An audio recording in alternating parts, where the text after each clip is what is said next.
All right, the name of this message is going to be The Key for Two or Three. The Key for Two or Three. This message is going to be about the power of small numbers of people. Don't know why, but this two or three thing has just kind of been on my mind for a minute. And so I wanted to share this message that I think I need to give. It's called The Key for Two or Three. And it's simply about the power of just two or three people, a couple of people, a few people. Because a lot of times we have this mindset of we need a lot of people to accomplish something big or something great or something special. And a lot of times you do. But sometimes it just takes very few to get the job done, especially when you have God on your side. When God is on your side, if He says get a lot, get a lot. But if He says, we only need a little bit, that's all you need. Because God can do more in a second, a split second, than a person can do in years. You know what I mean? God can make the impossible happen. And so let's just look at this, just the power of two or three folks coming together in agreement and witnessing together. That's the big part of this message is just about coming together in agreement on something and witnessing and testifying and saying, okay, I'm in agreement with these folks. I know what they know. I saw what they saw. I've heard what they've heard. I'm in total agreement with them. We're on the same page. I got their back. They've got mine. And there might not be much of us standing here. It might just be two or three of us, but it is enough to get the job done, no matter how outnumbered we are or how outnumbered we seem to be. Because sometimes the enemy just wants you to think or feel like you're totally outnumbered just to get you to back down. But when you're standing on God's word, when you're standing on the rock, when you know that you've heard from God, when you know that you're doing things His way, there's something about two or three that just stands out. And so that's what we're going to look at here in Scripture. And some of you probably already know what the first verses are that I'm going to read.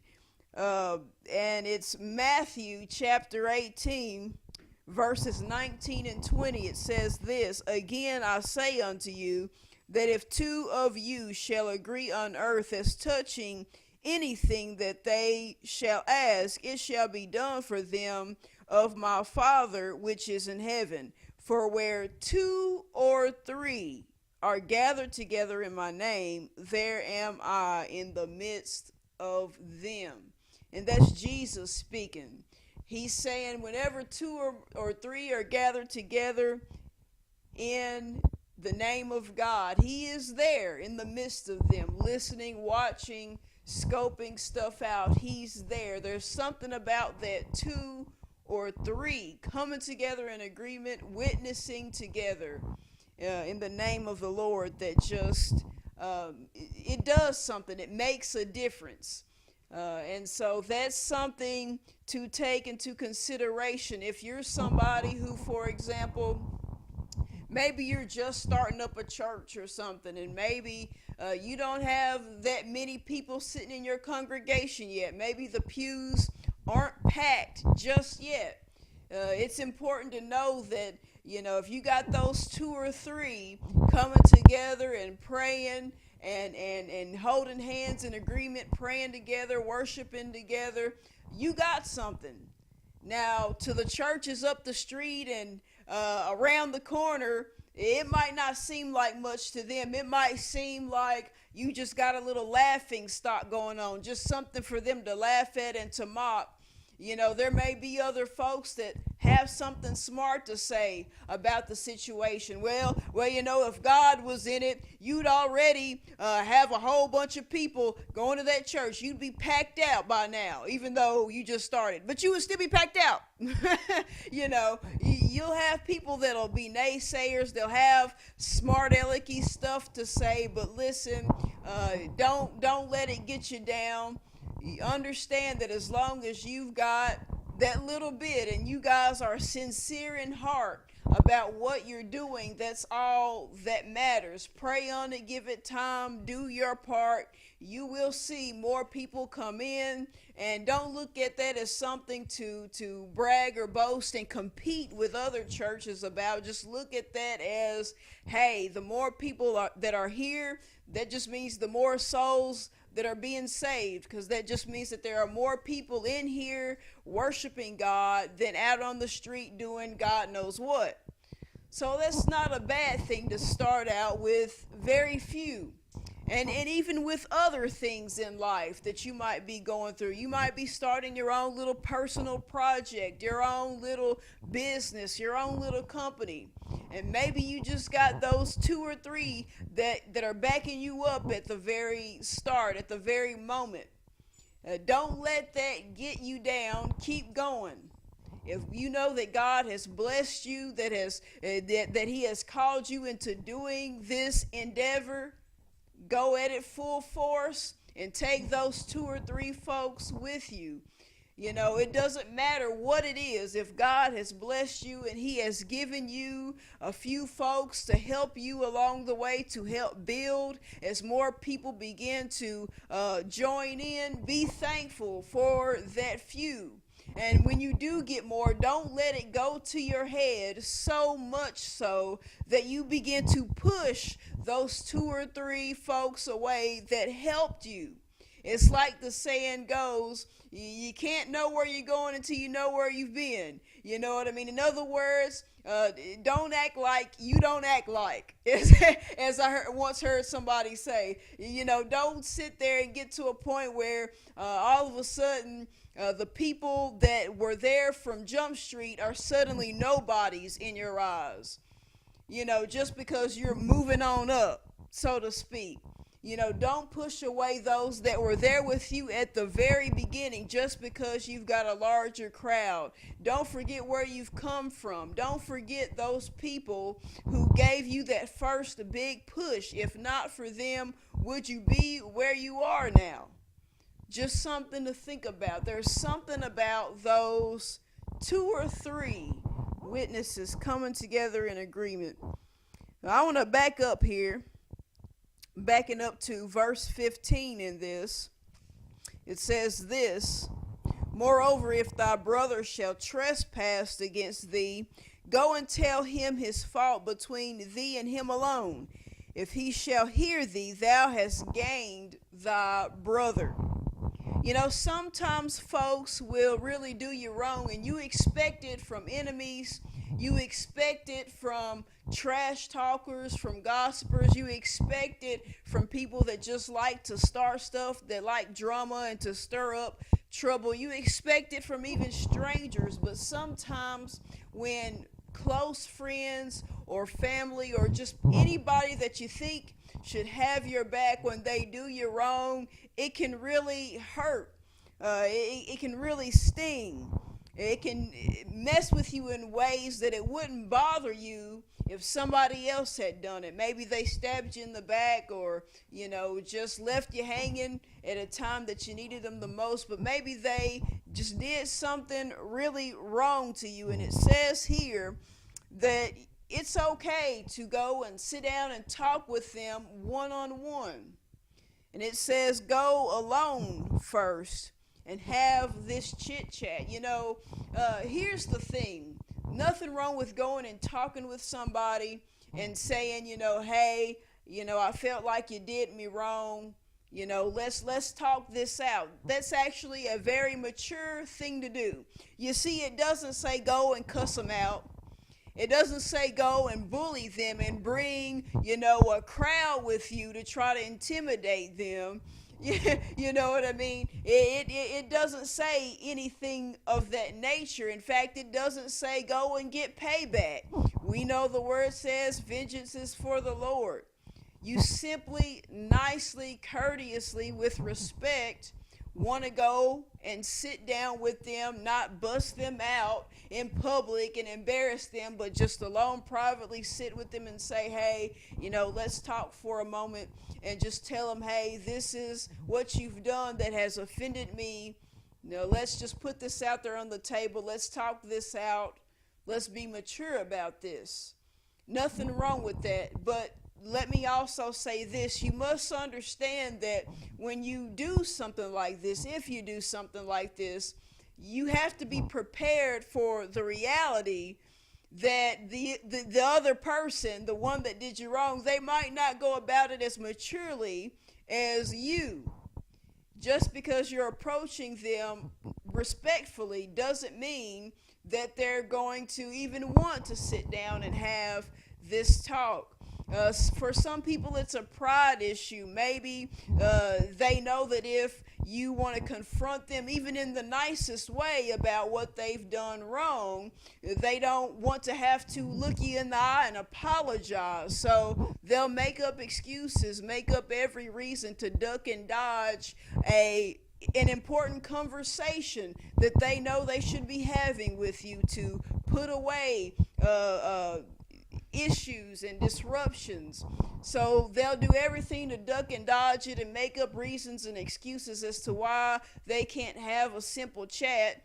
Then they'll go turn around and go hang out with somebody at a bar, or go to somebody's house, and they'll sit there for 30 minutes to an hour, or be there all night eating their food, chit-chatting with them, but they can't have a simple 5 or 10 minute discussion with you, when supposedly you're somebody that they care so much about.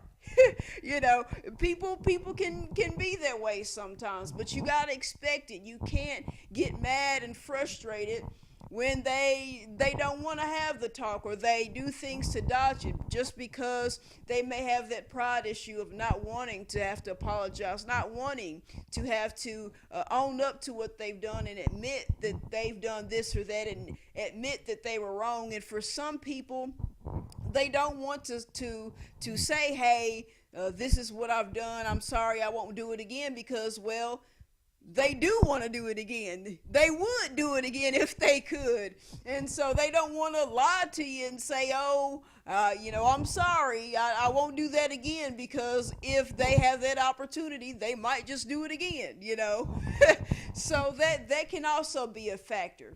Also, simply just, being a bit of a coward, maybe that could be a big deal. Maybe they're just afraid to have a chat. Sometimes they've done more than what they think you should know. Maybe they've done some extra things behind your back, and maybe they're scared that you may know more than what you should know that they've done. And so they're scared of hearing what you might know, what you have to say extra that they feel you shouldn't know, or something that they've hid from you. So they're scared of hearing any truths. They're scared of having to face the facts and be able to say, yeah, I've done this, yeah, I've done that, yeah, I said this, yeah, I said that, I'm sorry.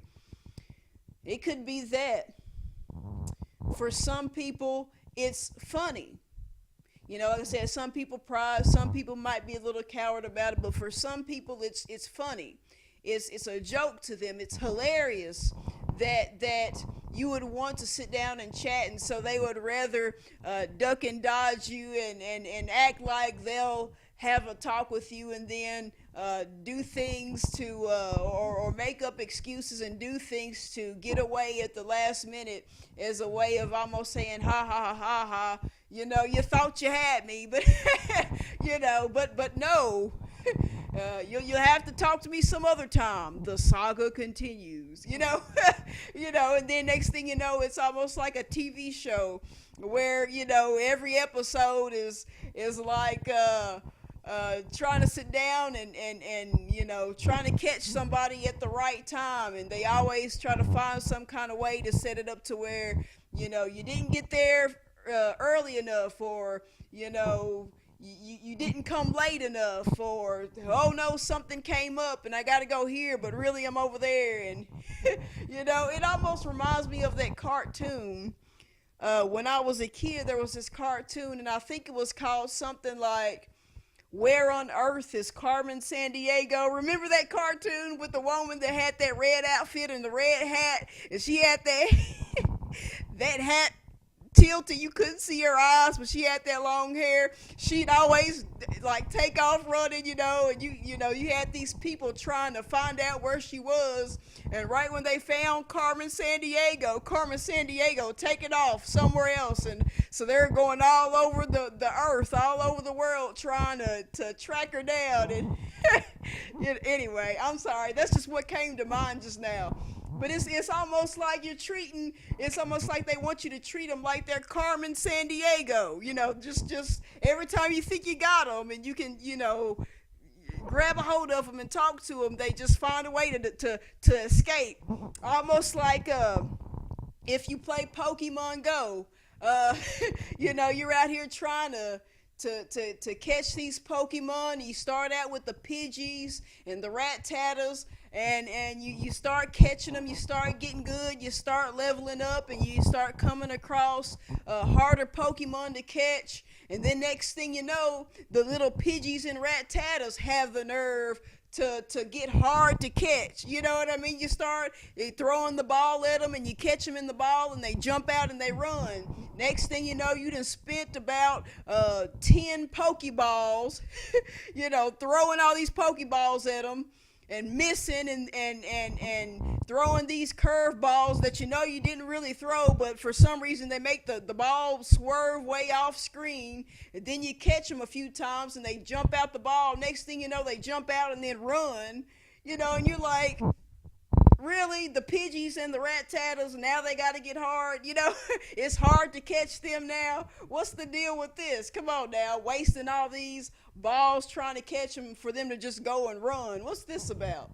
But that's kind of how it is. Like they're the leveled up Pidgeys and Rattatas and Carmen Sandiegos of the world. You know what I mean? It's like once you think you got them, it's like nope.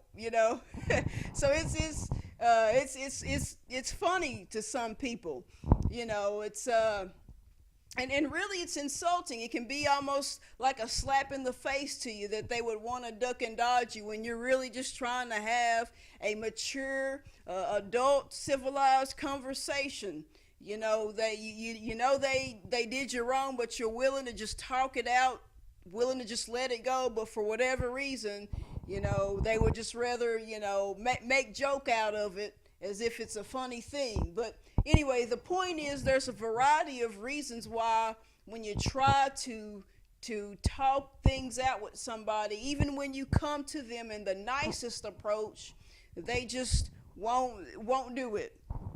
And so you have to be prepared for that. You can't get your panties in a bunch about it. And in some cases, unfortunately, you might have to just say all right, deuces, and just and sometimes people will get offended at that. You try to talk to them numerous times, and then you throw your hands up and say all right, and you go on about your way, and then they get offended that you're not still trying to chase after them. It's almost like they have this sense of entitlement about them, that they feel like you should just keep pursuing them. But they're not the real Carmen Sandiego. They're just not they're just not the real Carmen. They're just not her. They're just that. If you really were Carmen Sandiego, you might be worth the chase. But you're just a fake Carmen Sandiego. So you're not a Pidgey. You're not a Rattata. You're not gonna help me level up if I catch you. So I don't know. But anyway. But the point is, you got to be prepared for that. I'm just having fun, y'all. Y'all know me. But yes, it is okay to want to address somebody. You shouldn't have to feel like you can't. You don't have to feel used and ran over. It's very mature to want to talk it out versus holding a grudge or being vengeful and trying to get back at somebody. But anyway, moving on, verse 16, it says, "But if he will not hear thee, then take with thee one or two more, that in the mouth of two or three witnesses every word may be established. So after you've tried to do the one-on-one thing, if they still don't want to receive what you're saying, uh, then you could take it up to the next level if you so choose. Go and get you some witnesses that know what's going on. They know what the deal is. They're willing to back you up because they know you're not bull crapping. And so you could go and bring more to talk, just to have witnesses, just to say, hey, I'm just making it be established. I'm just making this be for real. Verse 17, and if he shall neglect to hear them, tell it unto the church. But if he neglect to hear the church, let him be unto thee as a heathen man and a publican. And this kind of makes me think of how it can be like in other areas. It's talking about taking this issue to the church and talking to them about it and bringing this up and making this a bit of an issue for the whole church to look at. But even in the workplace, we see how this chain of command plays out. Let's say somebody in the workplace has an issue with somebody. They may go up to that person and talk to that person and say, hey, here's the problem that I'm having with you. And maybe that person will listen and say, oh man, I'm sorry. Or maybe it's just a misunderstanding. And then when you go and talk to that person and y'all talk it out, you realize, man, here I am mad about this or that, and it's been a misunderstanding this whole time. You got folks that can be mad at somebody for years and years over a misunderstanding, and they won't even know it because they never had the talk to find out that it was a misunderstanding, or it could even be something that you've done wrong that maybe you've overlooked, or something you don't know, but until you have the talk, you won't know. But you may go and talk to that person, they may listen, but let's say they don't.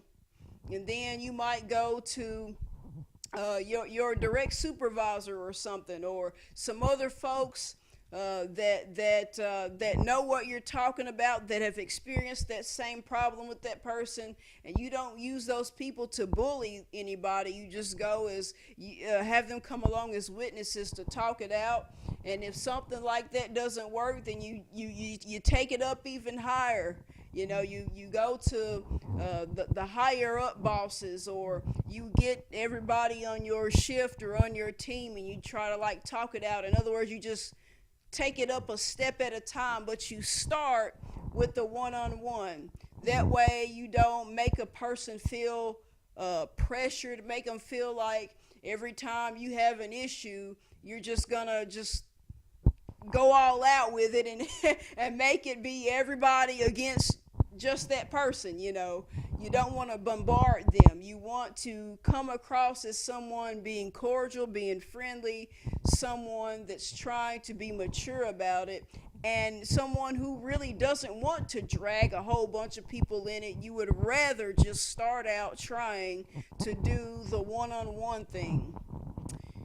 We even see that with legal issues.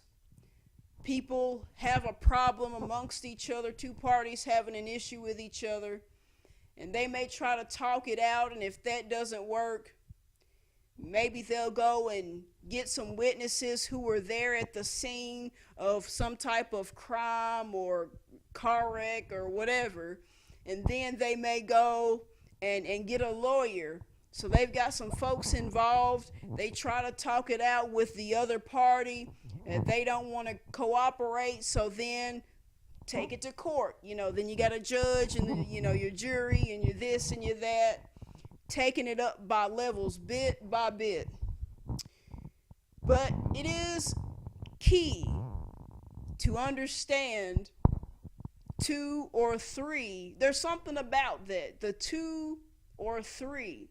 When you can't get the job done alone, two or three coming together, there's something about that that's powerful, especially when you know you have God on your side, and He's the key element There's something special about the two or three, but without God, you just got a couple of folks. Just like if you had 20 or 30, 200 or 300, you've got to have God. He will be the key matter in all this. But let's look a little bit more. Go with me to Luke chapter 12, starting at verse 51. It says, "Suppose ye that I am come to give peace on earth? I tell you, nay, but rather division. For from henceforth there shall be 5 in one house divided, 3 against 2, and 2 against 3. The father shall be divided against the son, and the son against the father, the mother against the daughter, and the daughter against the mother-in-law against her daughter-in-law, and the daughter-in-law against her mother-in-law." That's Jesus speaking, talking about division.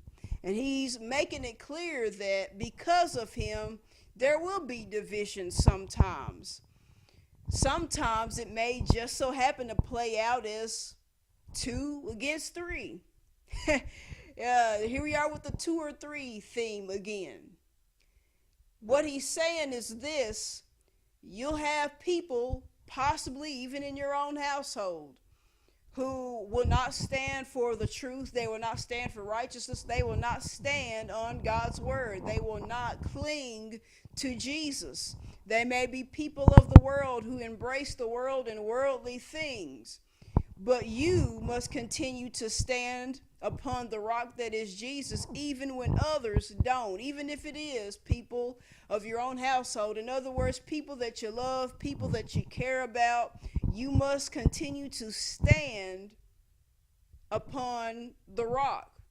And that may cause division. And let's say it's a 2 against 3 type of thing.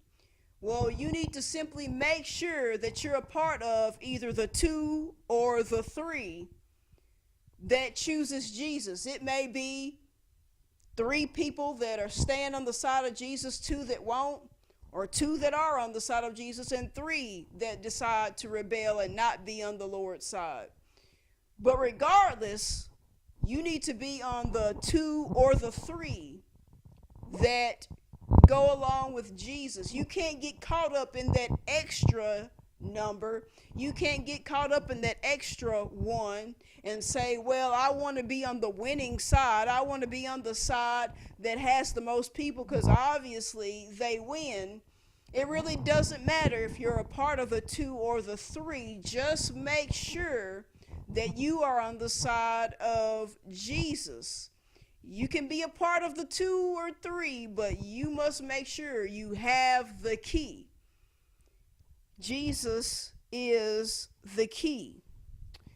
Go with me to 2 Kings chapter 9. We'll start here at the beginning. It says this: "And Elisha the prophet called one of the children of the prophets and said unto him, Gird up thy loins, and take this box of oil in thine hand, and go to Ramoth Gilead. And when thou comest hither, look out there Jehu, the son of Jehoshaphat, the son of Nimshi, and go in, and make him arise up from among his brethren, and carry him to an inner chamber. Then take the box of oil, and pour it on his head, and say, Thus saith the Lord, I have anointed thee king over Israel. Then open the door and flee, and tarry not. So the young man, even the young man the prophet, went to Ramoth Gilead. And when he came, behold, the captains of the host were sitting, and he said, I have an errand to thee, O captain. And Jehu said, Unto which of us all? And he said, To thee, O captain. And he arose and went into the house, and he poured the oil on his head, and said unto him, Thus saith the Lord God of Israel, I have appointed thee king over the people of the Lord, even over Israel. And thou shalt smite the house of Ahab thy master, that I may avenge the blood of my servants the prophets, and the blood of all the servants of the Lord at the hand of Jezebel. For the whole house of Ahab shall perish, and I will cut off from Ahab him that pisseth against the wall, and him that is shut up and left in Israel. And I will make the house of Ahab like the house of Jeroboam the son of Nebat, and like the house of Baasha the son of Ahijah. And the dogs shall eat Jezebel in the portion of Jezreel, and there shall be none to bury her. And he opened the door and fled. I'll pause right there and just kind of explain what's going on before I continue reading. But if you've listened to me for quite some time, you already know what this story, this particular Bible story is about and what's going on. We've had this woman named Jezebel, and many of you have probably heard of a spirit called the Jezebel spirit. It's named after this particular woman of the Bible. She was a mess. She got away with a lot of stuff. She caused a lot of fear and a lot of terror amongst the people of God, especially God's prophets. She wanted them to shut their potholes. She didn't want them to say anything pertaining unto what God had to say. She didn't want anybody to speak out against her wicked, evil ways that she was enforcing upon the people. It was a mess. But the thing that she was big on was witchcraft and manipulation. She was a control freak. She wanted to have control over everyone and everything. She wanted people to look at things her way and see things only her way. And it didn't matter what anybody else thought or said. Either you were going to submit to her or you would be threatened. Your life would be threatened. And so a lot of God's prophets were afraid to speak up. They would be hiding in caves. It was just a mess. But anytime someone would try to say something, try to address her about her nonsense, try to put a stop to her, she was kind of like, what I was mentioning earlier, one of those people that just don't want to they don't want to listen to how they're doing you wrong, how they're offending you, how they're causing trouble for you. They just don't want to hear it. She just didn't want to hear it. But one of her tactics, actually three of her tactics that she used, one was intimidation, trying to bully you, make you feel bad for standing up for yourself. Another was guilting. That's what the Jezebel spirit does in people, is it guilts people and to making them feel bad. Oh, look at what I've done for you. I did this for you. If it weren't for me, you wouldn't be here. So how dare you try to address me about something, blah, blah, blah. And the other thing would be seduction, trying to flirt, trying to offer, sexual things, sexual favors, whatever it takes to get you to change your mind about standing up to her and her nonsense. Just doing all that she can to duck and dodge the chat, basically, the conversation that needs to be had.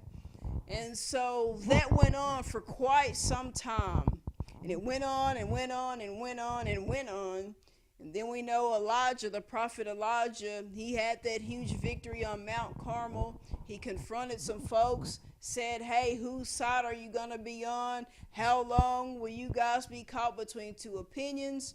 And we know he called fire down from heaven. It was a spectacular event. People began to believe and trust in God again, put their faith in God and not being in fear of Jezebel. But then when Jezebel heard about what happened through Ahab, her husband, she sends out a threat to Elijah and scares Elijah, and then he goes running off.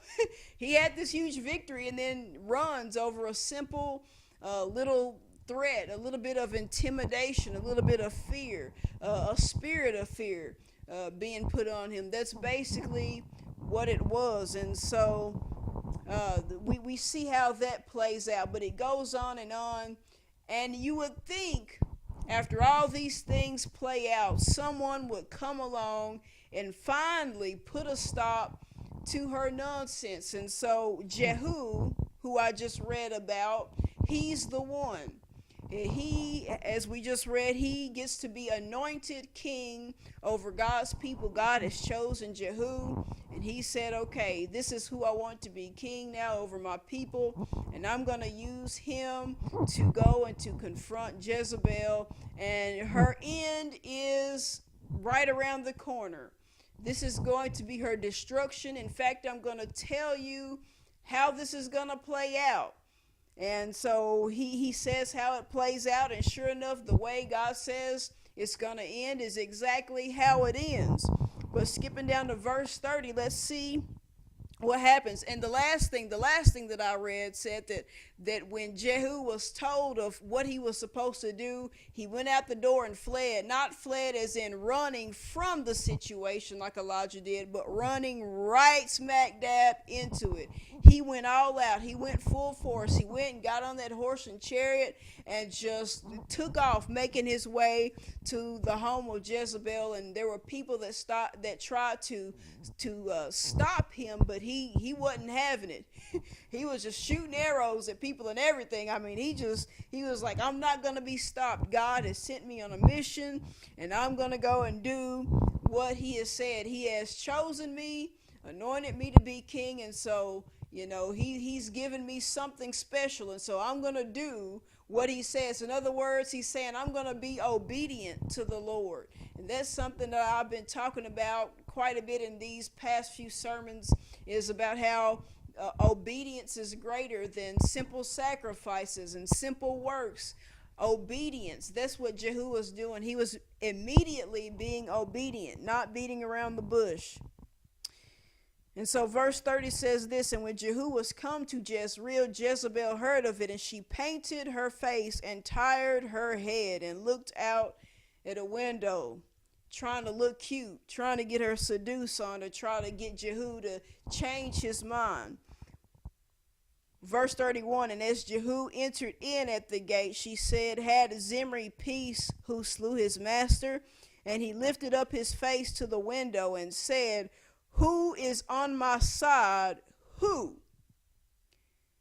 So Jehu, he doesn't care about how decked out and how good looking Jezebel is going to try to make herself be. He doesn't care about any of that. He's not going to be seduced. He's not going to be guilted. He's not going to be intimidated. He is there on a mission. And so he looks up, and he's not even concerned about really addressing Jezebel, because she's up in the window. He's like, let me find the quickest, fastest way to deal with her. And he looks around and he looks up in that window and he says, who is on my side? Who? But what he was really saying was, who is on the Lord's side? Who? Because he was sent by the Lord to do this. And they knew that. Those people, man, I could just imagine what some of those people in the home of Jezebel went through. See, she got to live in this nice home, this palace perhaps. And, since she's royalty, because not only is she married to a king, but she's the daughter of a king, she's royalty. So we know that the eunuchs were in these places of royalty. They lived there to tend to people like Jezebel. Their job was to tend to her, to tend to her needs, to watch her, to just be there at her beckoning call, to be the ones to help make her look pretty. You know what I mean? To be there to pamper her and to just do whatever she wants them to do. And so in the process of this, you got to imagine, with this type of woman being in charge, you got to imagine the hell that some of these people, especially the eunuchs, probably went through just being under her command and just trying to be at peace with such a wicked woman that is never satisfied until she gets her claws into anybody and anything that she can. You could only imagine.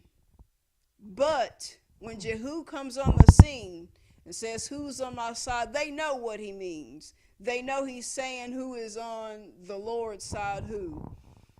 And you probably had some eunuchs up there that were already fed up and were already wanting a way out of the nonsense, but not knowing what to do. And right after hearing that, look at what it says right after he says who. It says this, and there looked out to him 2 or 3 eunuchs. Not 5, 6, 7, 8, 9, 10, 11. Not 20, not 38, not 49, not 56, not 100 or 1,000. 2 or 3. Something special about that 2 or 3. He asked who's on his side, or the Lord's side rather, and it was like they just walked on up as if to say, I'm a witness, I'm in agreement, I agree with you, I agree that I am on the Lord's side about this matter. We're in agreement on what must be done here. Look at what it says, verse 33, and he said, throw her down. So they threw her down. I like that part. And some of her blood was sprinkled on the wall and on the horses, and he trod her underfoot. She died exactly the way the Lord said it would happen. Verse 34, and when he was come in, he did eat and drink and said, go, see now this cursed woman and bury her, for she is a king's daughter. And they went to bury her, but they found no more of her than the skull and the feet and the palms of her hands. Wherefore they came again and told him. And he said, this is the word of the Lord, which he spake by his servant Elijah the Tishbite, saying, in the portion of Jezreel shall dogs eat the flesh of Jezebel, and the carcass of Jezebel shall be as dung upon the face of the field in the portion of Jezreel, so that they shall not say, this is Jezebel.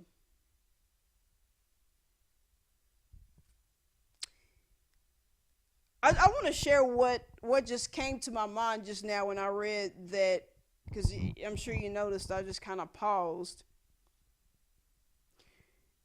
Do any of y'all recall that part of the Bible where it's talking about Lucifer, who of course is Satan as we know him now, or the devil, but he used to be an angel in heaven named Lucifer before his fall. And it talked about how he had said in his heart that he would put his throne up above, the throne of God, and he was going to lift himself up high into the heavens above the stars, and that he was going to be like the Most High, talking about God. In other words, he was saying that he wanted to be like God, or really to be God, to take the place of God and put his throne up in heaven as if he's God, take over the throne. But then it went on to say that he was cast down, and that he would be cast down into the pit. And people would look and say, is this the man? Is this the one that caused all the trouble for all these people? Is he the one that caused all this chaos? Him? That, and it's almost like it's like the people are looking and saying, this little dude right here, who is this guy? This is who caused all this trouble. This is who everybody was so afraid of. This is who people wanted to worship instead of God. This? Remember that? And then when I read this, it kind of adds up with it when talking about Jezebel. Because it said here at the end, so that they shall not say, this is Jezebel. So when people see the great fall of Satan, they'll say, was this the guy? This can't be him. Really? He's the one that did all this? He's nothing. The same would be later said here about Jezebel, that people would try to come find her carcass and look at the remains and be like, is this Jezebel? This isn't her. And Satan was cast down, and Jezebel was cast down out of the window. Did anybody, you catch that, right? I don't know. I just thought that was kind of interesting. I just thought of that just now. That's pretty cool. But anyway, 2 or 3. It only took 2 or 3 to get the job done.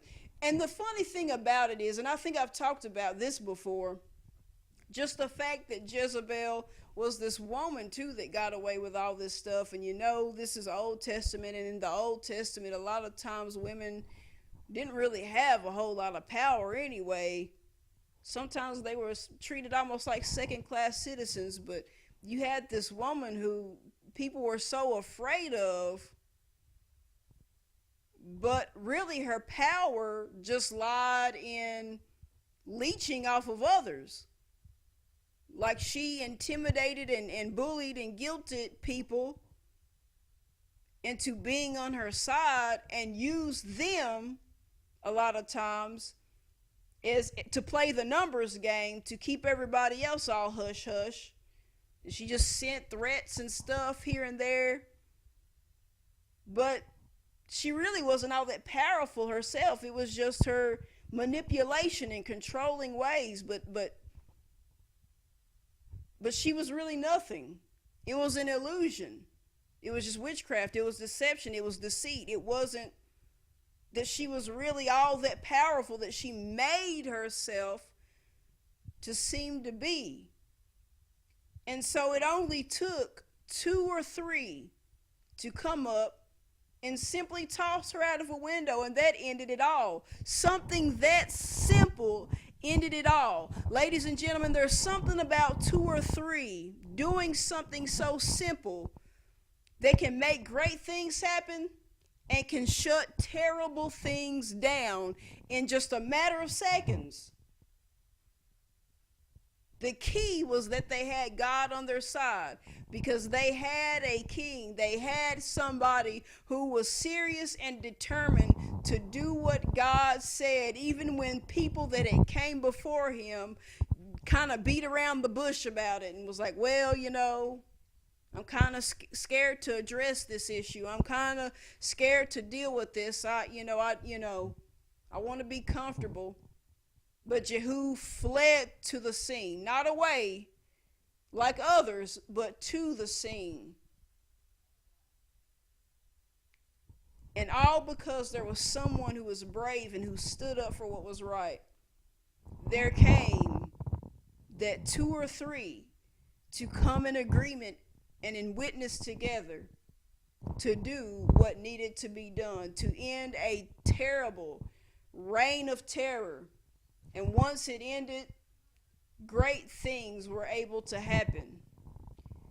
Please, guys, do not underestimate the power of 2 or 3, especially when that 2 or 3 have the key. And that is Jesus. That is God. And I want to take you to John real quick. And I'm getting close to wrapping this up. This sermon is turning out to be a little bit longer than I thought it would be. I thought it was going to be extremely short. But anyway, it don't matter. John chapter 8, starting at verse 1, it says this: Jesus went unto the Mount of Olives, and early in the morning he came again into the temple, and all the people came unto him, and he sat down and taught them. And the scribes and Pharisees brought unto him a woman taken in adultery. And when they had set her in the midst, they say unto him, Master, this woman was taken in adultery in the very act. Now Moses in the law commanded us that such should be stoned. But what sayest thou? And let me just pause and say this. These guys come up, these Pharisees, they bring this woman to Jesus, and they say, hey, we caught her in the act of adultery. We think we should stone her to death. What do you think? And they're going by the old law, the law of Moses. Why do I bring this up?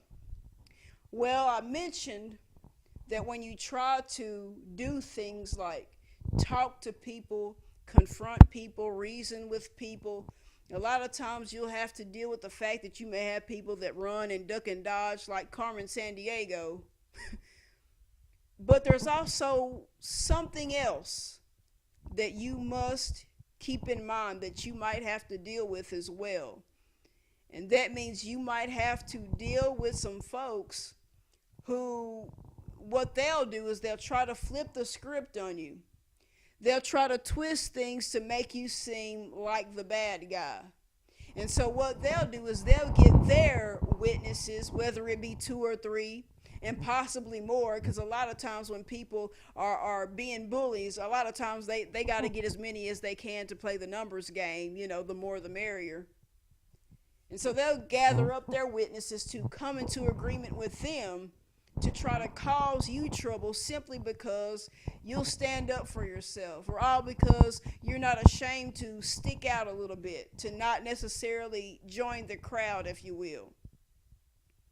And so different things can play out. One of the things that they can do is have false witnesses. In other words, they can get people to bear false witness against you, to testify wrongly against you, and to say you did this, you said that, when really you didn't do this or say that.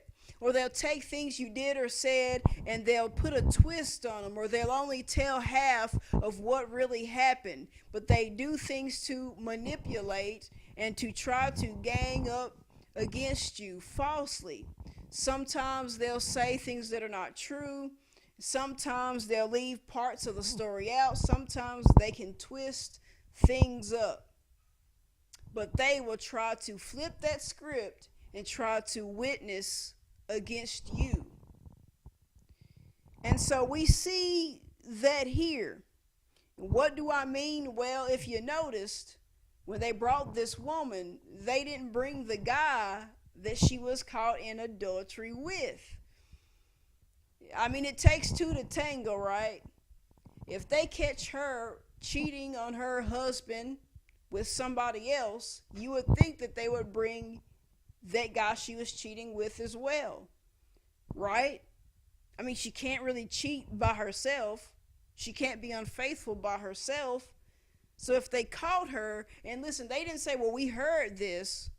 They said we caught her. They caught her in the middle of the act. So they had to have seen the other person.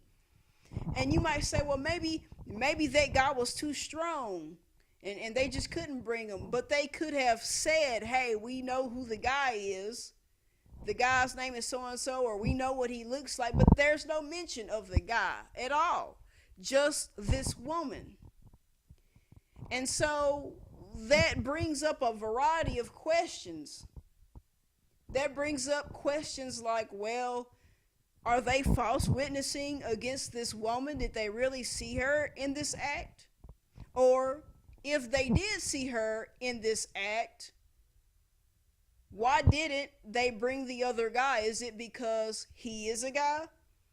And maybe they're playing a double standard to where it's okay for him to do stuff like that and mess around, but not for a woman. We'll stone the woman, but we won't stone the guy, even though according to this law that we stand oh so firm on, both of them could be stoned. Or could it just simply be the fact that she wasn't one of them?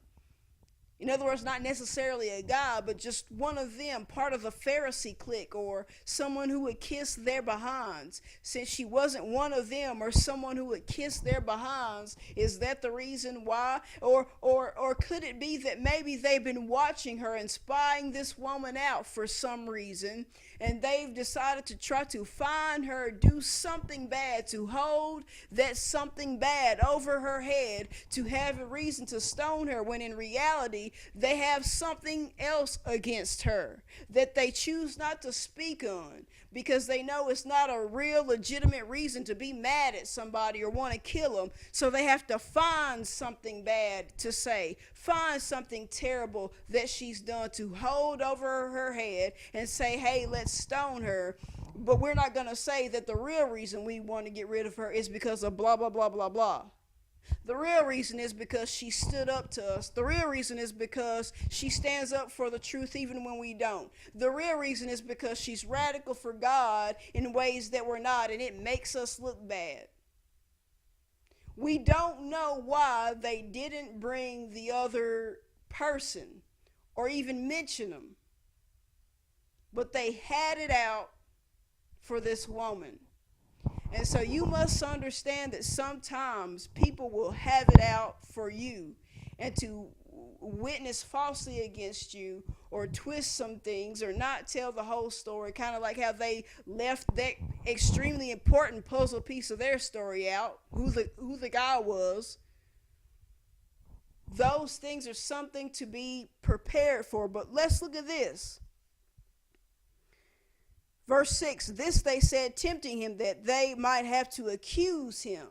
So they not only have it out for this woman, but they have it out for Jesus. In other words, they have it out for her, but they also have it out for the one who could get her out of that mess.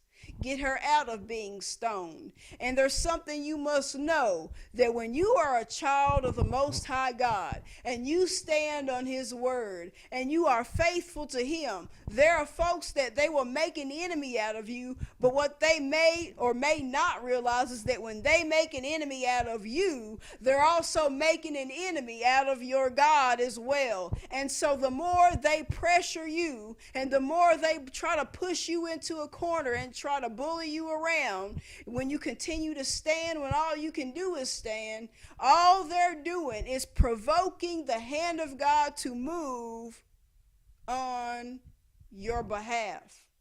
Because when they make an enemy out of you, they're really making one out of him. All because you stand up for him, he'll stand up for you. Sometimes it can happen at a time you least expect, but right here it seems like it's going to be the end for this woman. And so they do this, and they're hoping that Jesus says something that they can point at and say, aha, you don't have it all figured out, Jesus. You can't possibly be the Son of God. Your answer makes no sense. It's wrong. It's incorrect. You don't know what you're talking about. So we're going to continue to follow the old law that we were raised on, and we're going to stone this woman. Kind of like they had the idea to, how does the saying go, kill two birds with one stone? There you go.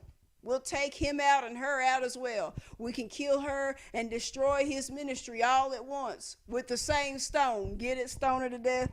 So let's see how this plays out. But Jesus stooped down and with his finger wrote on the ground, and as though he heard them not. So when they continued asking him, he lifted up himself and said unto them, he that is without sin among you, let him first cast a stone at her. And again he stooped down and wrote on the ground. And they which heard it, being convicted by their own conscience, went out one by one, beginning at the eldest even unto the last. And Jesus was left alone, and the woman standing in the midst.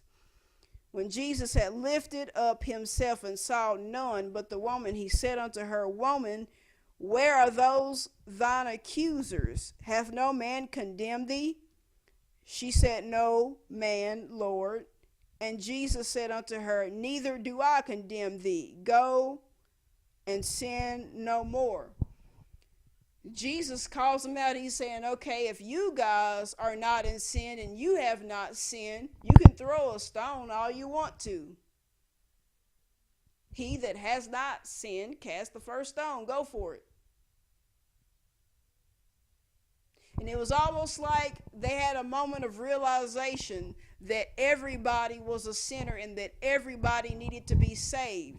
And just like how Jesus was coming to the rescue of that woman and saving her from being stoned, they needed to be saved from their sins as well, because their sins would find them out, and their sins could easily cause them to be stoned as well. And so they walk out one by one. They've been brought to shame for trying to shame this woman in an inappropriate way. They got a taste of their own medicine. Vengeance is mine, saith the Lord. That woman didn't say anything that embarrassed them. Jesus stepped in and said something. And so they left one by one. And Jesus says, where are your accusers? Did none of them stay? None of them stone you, huh? She's like, no, they didn't condemn me. And Jesus says, neither do I. Go and sin no more. You are forgiven. He has forgiven this woman. And the fact that he forgives this woman saves her from death. Sin leads to death. The wages of sin is death, but it's through Jesus that we have forgiveness and eternal life. And so it's a realization for all how important Jesus and his death, burial, and resurrection is. Under the old law, we can do anything wrong and be in big trouble for it, even be stoned. But thanks to Jesus, even in our big screw-ups that we want to be our past, and people try to hold the past over our heads and try to twist things to have something bad to say, Jesus says, no, no, no. You're forgiven. The past is the past.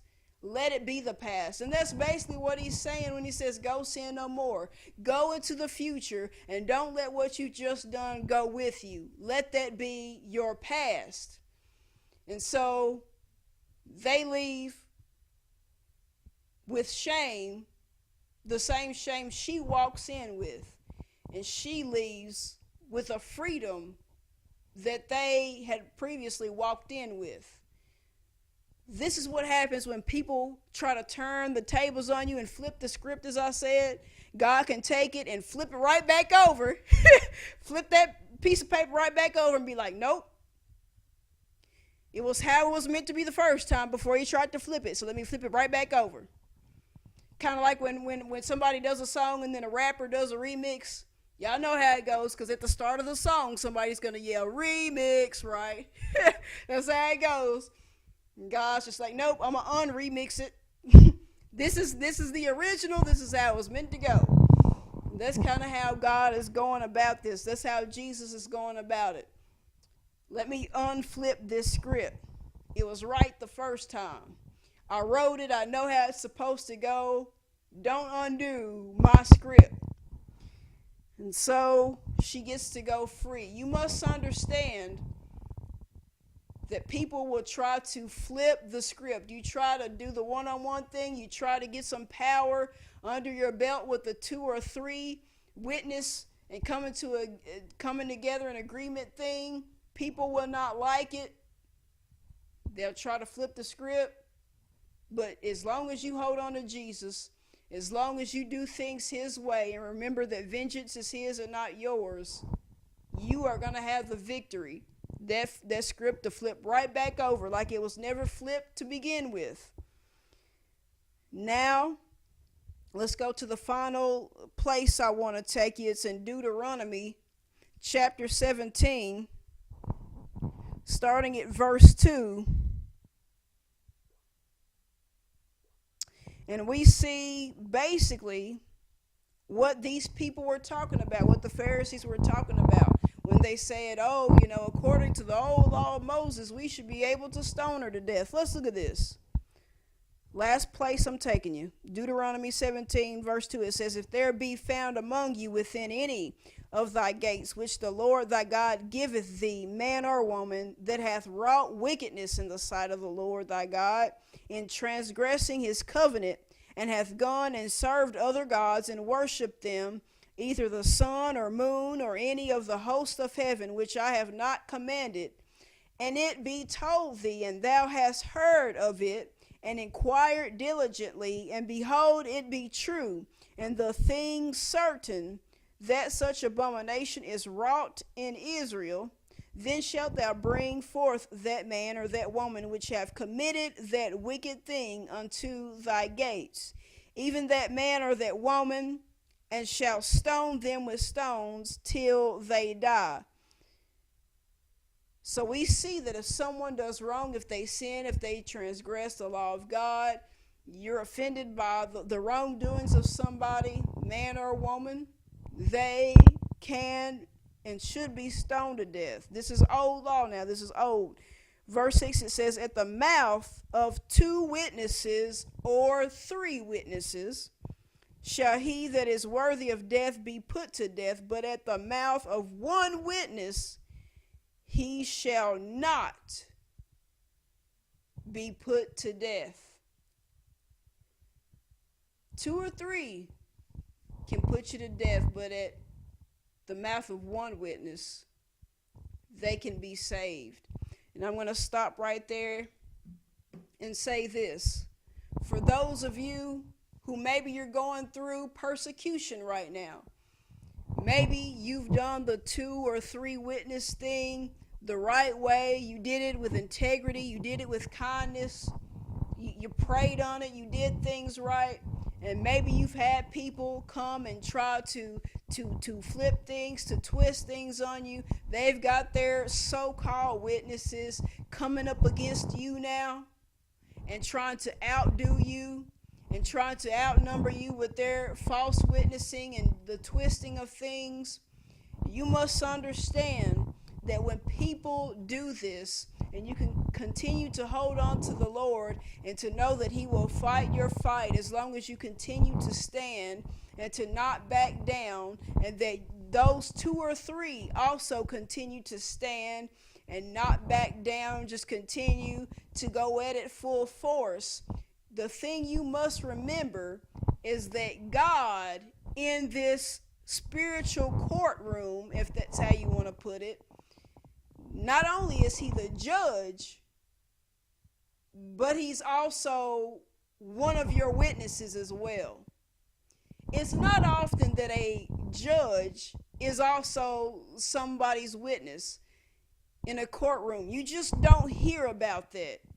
You've got a judge, and the judge is supposed to remain neutral. They're not supposed to show favor to the defendant or the person that they're coming up against, the plaintiff. They're supposed to hear both sides of the story and just try to judge it straight down the middle accordingly, as fair as possible, not showing any favor. But in this spiritual courtroom where it really matters, even though God is the judge, when you have stood on God and the things of God, and you've gone about things the right way, and you've got people coming up against you doing things very wrong in the eyes of God, coming up against you in ways that are evil, that are wicked, you must know and remember that not only is God the judge, but He is also on your side as well. He gets to show favor if He so chooses, unlike judges here on this earth. He can stand up and say, bang, bang, bang, with his little gravel, right? Little judge hammer. Bang, bang, bang. This is what I have to say. I know that this person over here is innocent. And even when they did mess up, they're still innocent because I have forgiven them. Because they have come to me humbly and admitted their faults and repented, and I have forgiven them and have made them innocent, because the blood of my Son Jesus has washed them clean and has made them whole in my sight. And I could do the same for you, but you won't come to me. You won't repent. You don't want to do the right thing. You don't want to do things my way. You've stayed in rebellion, and you want to come up against and persecute those who are trying to do right by me. And so all you're doing is shutting me off from forgiveness. You're shutting yourself off from the flow of my blood that washes your sins away.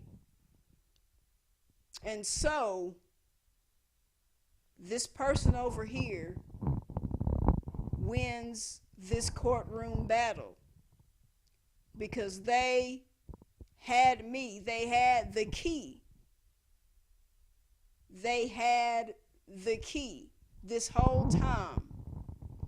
And you must understand that if you don't have the key, you can have the 2 or 3 all you want to, but you must have the key. The 2 or 3 must have the key. The enemies that come up against you to oppress you and to afflict you and persecute you, they don't have the key. They can have 2 or 3, they can have 100 folks coming up against you. But if they don't have the key for their 2 or 3, it won't work. It'll fail every time, because that judge will also be your witness, your one special witness. After the 2 or 3 that you have will speak, after they've spoken, the one witness that really matters, God, will put in His say-so. He'll share His input, and He'll reveal to all of the courtroom the truth. He can reveal all that has happened. He can put it all out there on the table and say, no, this is the full story. This is what happened. And as you know, I'm the all-knowing, all-seeing God. I'm everywhere at all times. So I know what happened without a shadow of a doubt. I'm a God that cannot lie. And so what I tell you is the truth. This is what has happened. And he can lay it all out there on the table for your enemies to see. All the people in the spiritual courtroom wagging their heads and shaking their fingers and having something smart to say and talking bad about you and being negative, whispering about how you'll never win this courtroom battle. You'll never win. You're just going to fail. You just have you and your 2 or 3 little witnesses. So what? But if you can stand all the naysaying, if you can stand all the backbiting and backstabbing, if you can stand the hurtful words, if you can stand people giving up on you and walking away from you and turning their backs on you, if you can stand the fact that there are people that get in your face just to be fake friends, if you can stand the fact that when you try to be good to folks that do you wrong, all they'll want to do is be Carmen Sandiego and duck and dodge and run and hide for whatever reason, if you can continue to stand against all that, even if your 2 or 3 flee, like Elijah did, like how Jesus' disciples fled right before he was crucified, and Peter was just back there in the background looking at a fire getting toasty and warm, denying Jesus 3 times. Even if they flee and move back and don't want to have nothing to do with you, at the end of the day, when it's all said and done, in that courtroom, in that spiritual courtroom, you must remember that the judge is the witness that you need the most. And you will have him when no one else will. You must have the key. You can have the 2 or 3. There's something about it. There's something special about it. There's power behind it. But you must also have the key. Thank you all for listening. Heavenly Father, I thank you for another time to minister another word. Lord, I love you. I thank you. Lord, I just pray that anybody who needs this message, I just pray that they would tune in and listen, that they would get what they need. Lord, let your people be reminded that there was a time you were here on this earth and you were outnumbered, but you still stood strong. Let your people be reminded of that, and let them understand and see that in their times of feeling outnumbered and bombarded, feeling like people are false witnessing and false testifying against them, even if it seems like their 2 or 3 have fled. Regardless of if the 2 or 3 flee, they still have the key, you, Lord. And at the end of the day, that's all that matters. Father, I give you all the praise and glory and honor. In Jesus' name, amen.